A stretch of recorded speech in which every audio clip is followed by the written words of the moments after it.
Título B. Ansiedade a partir da transformação da libido. A opinião sobre ansiedade que formulei nestas páginas diverge um tanto da que até agora julguei correta. Anteriormente, considerei a ansiedade como uma reação geral do ego sob condições de desprazer. Sempre procurei justificar seu aparecimento com base em fundamentos econômicos e presumi, alicerçado em minhas investigações das neuroses atuais, que a libido, excitação sexual que era rejeitada ou não utilizada pelo ego, encontrava descarga direta sob a forma de ansiedade. Não se pode negar que essas várias asserções não se ajustavam muito bem, ou seja como for, não decorriam necessariamente umas das outras. Além disso, davam a impressão de haver uma vinculação especialmente estreita entre a ansiedade e a libido, e isto não estava conforme ao caráter geral da ansiedade como uma reação ao desprazer. A objeção a esse ponto de vista surgiu por termos considerado o ego como a sede única da ansiedade. Foi um dos resultados da tentativa de uma divisão estrutural do aparelho mental que fiz em o ego e o id, ao passo que o antigo ponto de vista tornava natural supor que a ansiedade decorria da libido pertencente aos impulsos instintuais reprimidos. O novo, pelo contrário, tornava o ego a fonte da ansiedade. Trata-se, assim, da ansiedade do id ou da ansiedade do ego, visto que a energia que o ego emprega é dessexualizada. O novo ponto de vista também tendia a enfraquecer a estreita ligação entre a ansiedade e a libido. Espero haver pelo menos conseguido tornar clara a contradição e ter apresentado uma ideia nítida do ponto em dúvida.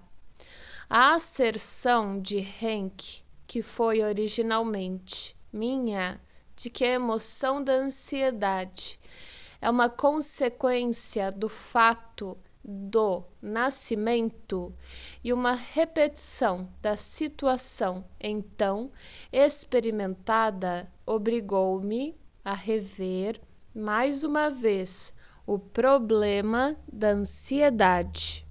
Mas não pude fazer qualquer progresso com a ideia dele de que o nascimento é um trauma, estados de ansiedade, uma reação de descarga ao mesmo e todos os afetos de ansiedade subsequentes, uma tentativa de abreagi-lo cada vez mais completamente.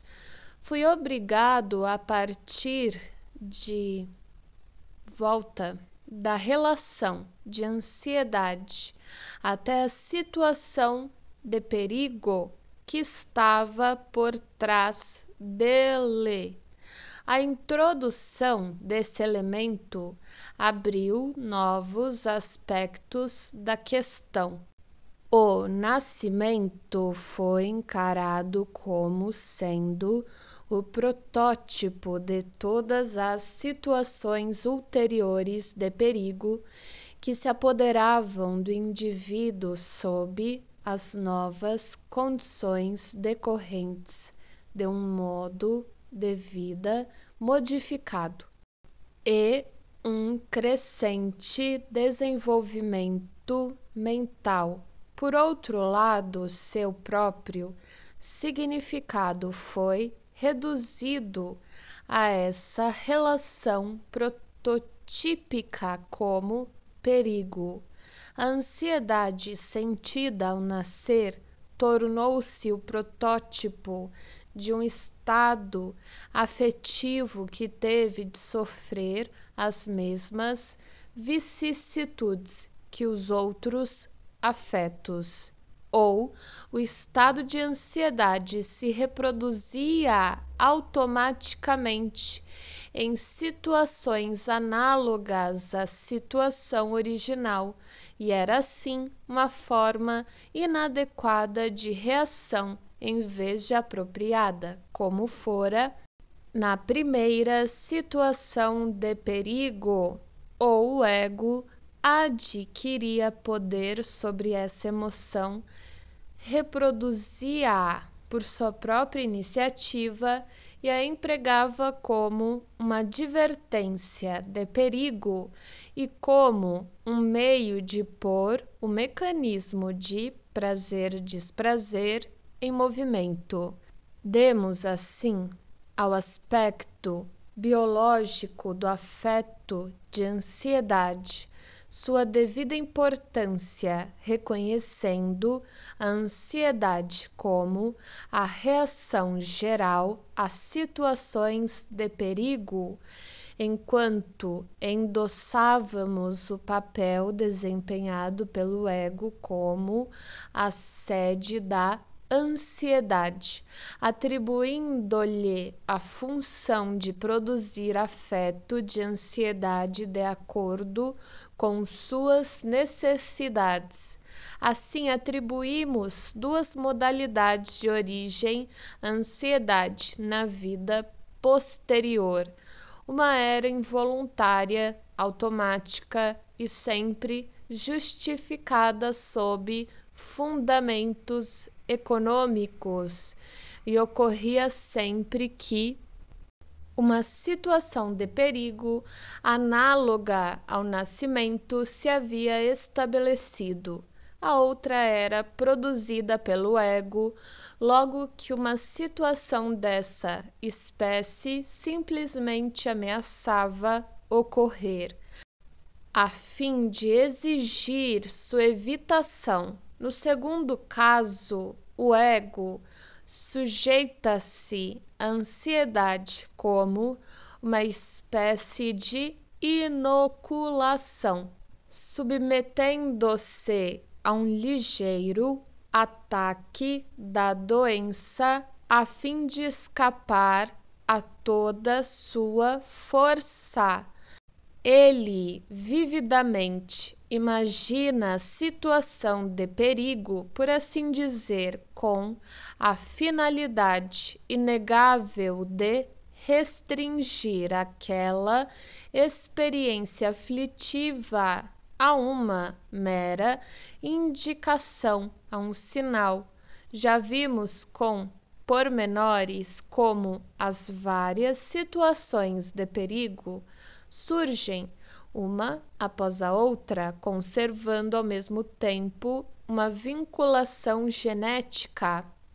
Talvez sejamos capazes de continuar um pouco além em nossa compreensão da ansiedade quando voltarmos para o problema da relação entre a ansiedade neurótica e a ansiedade realística. Nossa hipótese anterior de uma transformação direta da libido em ansiedade possui menos interesse para nós agora do que antes, mas, se a considerarmos, teremos de distinguir diferentes casos no tocante à ansiedade, evocada pelo ego como um sinal. Ela não entra em consideração, nem, portanto, em qualquer daquelas situações de perigo que suscitam o ego a provocar repressão. A catexia libidinal do impulso sexual reprimido é empregada de outra forma que não a de ser transformada e descarregada como tal, como se verifica de maneira bem clara na histeria de conversão. Por outro lado, uma indagação ulterior da questão da situação de perigo trará à nossa atenção um exemplo da produção de ansiedade que, penso eu, tem de ser explicado de forma diferente.